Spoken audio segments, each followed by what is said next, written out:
Hello বন্ধুরা, good morning and welcome back to my channel. কেমন আছো তোমরা? আশা করছি ভালো, আর আমরাও বেশ ভালো আছি। তো আমার নতুন আরও একটি ভিডিওতে তোমাদের সবাইকে স্বাগত জানাচ্ছি। তো আজকের ব্লগটা একেবারে সকাল সকাল শুরু করে দিয়েছি। আর সকালে উঠেই সব থেকে কঠিন কাজ হলো মানে বিছানা গোছানো, বেড ঝাড়া, তারপর হচ্ছে ঝাড়ু দেওয়া। ঝাড়ু দেওয়াটা সেরকম একটা কোনো কঠিন কাজ না, কিন্তু বিছানা গোছাতে না বেশ মানে বিরক্তই লাগে বলতে পারো। তবুও যেহেতু এগুলো আমাদের রোজকার কাজ, সেগুলো ভালোবেসেই করা উচিত। আর তার থেকেও বেশি কঠিন থাকে যেগুলো, সেগুলো হচ্ছে এই জামা কাপড়গুলো ফোল্ড করা। তো এগুলো কিন্তু কালকে বিকেলের জামা কাপড় ছিল, কেচে রেখেছিলাম, কিন্তু তখন হচ্ছে ফোল্ড করে রাখতে সময় হয়নি, যেহেতু আমার মেয়েকেও একটুখানি পড়তে বসিয়েছিলাম। তো ভাবলাম সকালে ঝাড়ু দেওয়ার আগে তারপর হচ্ছে গুছিয়ে নেব। তো আজকে হচ্ছে আমার হাজব্যান্ড বাড়িতেই আছে, তাহলে রান্নাবান্নার ঝামেলাটা সকালের দিকে নেই, ওই জন্য কাপড়গুলো রেখে দিয়েছিলাম কি আজকে সকালেই গুছিয়ে নেব। তো রান্নাবান্না একটু দেরি করেই করব, এখনও বাজারঘাট কিছু করা হয়নি। একটু পরে হচ্ছে আমার হাজব্যান্ড গিয়ে তারপর নিয়ে আসবে, ততক্ষণে আমি বাড়ির কাজগুলো সারবো। আর আজকে আমি মার্কেটে যাব না, কারণ মার্কেটে গেলে দেখা যায় কি অনেকটাই লেট হয়ে যায়। তারপর এসে রান্না করতে করতে না বেশ অনেকক্ষণ টাইম মানে বাড়তি বেড়ে যায় আর কি।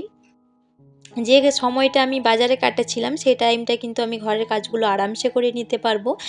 আর যে সময়টা হচ্ছে আমি বাজারে থাকছি, সেখান থেকে এসে কিন্তু সমস্ত কাজ একদম শুরু থেকে শুরু করলে দেখা যায় কি অনেকটাই লেট হয়ে যায়। সব থেকে লেট হয় কি খাবার খেতে, মানে খেতে দুপুরের লাঞ্চ করতে সব থেকে বেশি লেট হয়। এই জন্য হচ্ছে আজকে আমি বাড়িতেই থাকবো, আর বাড়ির যা যা কাজকর্ম আছে সব আমি গুছিয়ে করে নেব।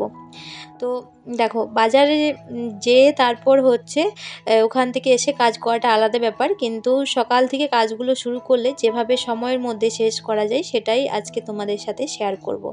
আর একটা কথা শেয়ার করব, যেটা অনেকেই বলে থাকে যে বরের সাথে বাসায় থাকলে নাকি মানে আমাদের কোনো কাজই নেই, আমরা হাজব্যান্ড অফিসে বেরিয়ে গেলে আমরা শুয়ে শুয়ে দিন কাটাই। তো এই কোশ্চেনটা না, মানে এই কথাটা শুধুমাত্র বরের নয়, বরের সাথে সাথে আরও যারা অনেকে আছে তাদেরও এটাই বক্তব্য যে তোর আর কি কাজ, সারাদিন তো কোনো কাজই নেই, বাইরে আবার কোনো কাজ হয় নাকি?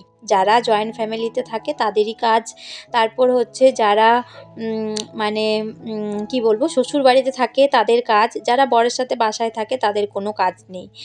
তো আমি বলবো এখানে যে মানে একটা সংসার, ছোট সংসারেও যেরকম কাজ বড় সংসারেও ঠিক সেরকমই কাজ। মানে আমি বলতে চাইছি মনে করো একটা ছোট সংসারে 3জন মেম্বার থাকে, আর একটা বড় সংসারে থাকে 5জন 7জন। তো রান্না ছোট সংসারের জন্য রান্না করতে যতটা সময় লাগে বড় সংসারের জন্য রান্না করতে ঠিক ততটাই সময় লাগে। হ্যাঁ, হয়তো 7জনকা থালা বাসনটা আমাকে ধুতে হচ্ছে না, সেখানে আমার মানে 3টে থালা বাসন ধুলেই হয়ে যাচ্ছে। আর কড়াই হাঁড়ি যেগুলো থাকে সেগুলো কিন্তু সেম থাকে, রান্না করার মানে পদ্ধতিও কিন্তু সেম থাকে, সময়ও সেম লাগে, ঘর পরিষ্কারও সেম লাগে। হ্যাঁ, এরপর বলি 5জন মেম্বারের 5টা রুম হয়, 3জন মেম্বারের হয়তো 2টো রুম হয় বা একটা রুম হয়, ওইটুকুই যা তফাৎ, না হলে পুরোটাই কিন্তু এক।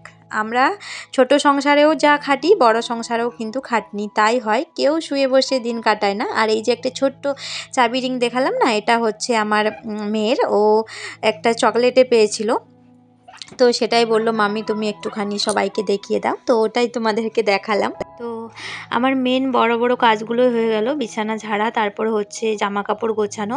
আমার সবথেকে চাপের কি লাগে জানো, যখন একসাথে এতগুলো জামা কাপড় কাচি না, ওয়াশিং মেশিনে কাচা হয়ে যায় তো কাচতে সেরকম প্রবলেম নেই, মেন হচ্ছে তোলাতেও নেই মিলাতেও নেই, মেন প্রবলেম হচ্ছে ওগুলো গোছাতেও না অনেকটা সময় চলে যায়। তো কি আর করা যাবে, যেহেতু এই কাজগুলো করতে হবে, দৈনন্দিন কাজ, তো সেই জন্য আমরা করে থাকি, আর আমরা ভালোবেসেই করি, এমন না যে করতে হয় তাই করি। তো বন্ধুরা, এখন কিন্তু অনেকটা টাইম পর তোমাদের সাথে শেয়ার করছি, এই যে আমার এখন রান্নাবান্না অনেকটা এগিয়ে গেছে, আর এই যে হাজব্যান্ড মাটন নিয়ে এসছে, আর এর সাথে আরও একটা জিনিস নিয়ে এসছে, এই যে চর্বি, তারপর হচ্ছে এই যে মেটে, এগুলো দিয়ে হচ্ছে ঘুগনি বানাবো, সেই জন্য বলেছিলাম আমার হাজব্যান্ডকে আনতে। মানে যেগুলো দোকানে খাই চটপটি ঘুগনির সেরকম আনা করিয়েছি। তো আমার হাজব্যান্ড নিয়ে এসছে, আর ওখানে ছিল হচ্ছে কুলের আচার, আর এখানে আছে হচ্ছে শাক ভাজা, ভাত, আর এখানে আছে আমার মেয়ের জন্য ডাল। তো বলেছিলাম না বন্ধুরা যে আমি বাড়িতে থাকলে কাজকর্ম প্রায় অনেকটাই এগিয়ে নিতে পারবো। তো আমার হাজব্যান্ড যে টাইমটাতে বাইরে গেছিলো মার্কেটে, সেই টাইমে কিন্তু আমার শাক ভাজা, চাটনি, ভাত সব কিছুই হয়ে গেছে। ব্যাস এরপর মাটনটা হলেই হয়ে যাবে। আর মাটনটা কিন্তু আমার হাজব্যান্ড বানাচ্ছে। তো আমি সব কিছু রেডি করে দিয়েছিলাম, ওই বানাচ্ছে, কারণ মাটনটা ও বানালে বেশি ভালো হয়। আর আমি সেই টাইমে চান করে মানে পুজো দিয়ে নিলাম ব্যাস। আর সকালে টিফিন করেছিলাম, তো আমি একটু খাওয়া দাওয়া করেই পুজো দিই, কারণ অতক্ষণ না খেয়ে থাকলে না আমার শরীরটা খারাপ লাগে, অতক্ষণ না খেয়ে থাকতে পারি না। তো যাই হোক বন্ধুরা, আমাদের রান্নাবান্না সব কিছু কমপ্লিট। এখানে আছে কুলের আচার, তারপর আছে হচ্ছে ভাত, শাক, আর মাটনটাও পুরো রেডি।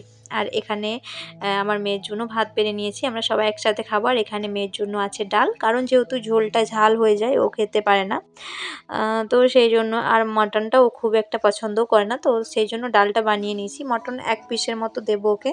আর এই যে দেখো, একদম কালারটাও পারফেক্ট হয়েছে, আর খেতেও ভীষণ সুন্দর হয়েছিল বন্ধুরা, ভীষণ সুন্দর। তো চলো, আজকে দুপুরের লাঞ্চটা আমাদের পুরো জমে যাবে। এই যে আমার হাজব্যান্ড সার্ভ করছে।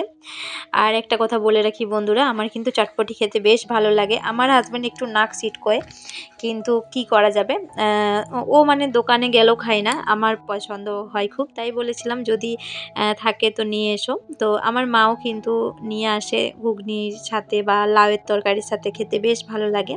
তো সেই জন্যই আনিয়েছি। আর যেদিন বানাবো সেদিনের রেসিপিটাও তোমাদের সাথে শেয়ার করব। তো চলো বন্ধুরা, আজকে আর ভিডিওটা বেশি বড় করব না, এখানে এন্ড করব। যদি ভালো লাগে তাহলে একটি লাইক করে চ্যানেলটি সাবস্ক্রাইব করে নিও। তো চলো, টাটা।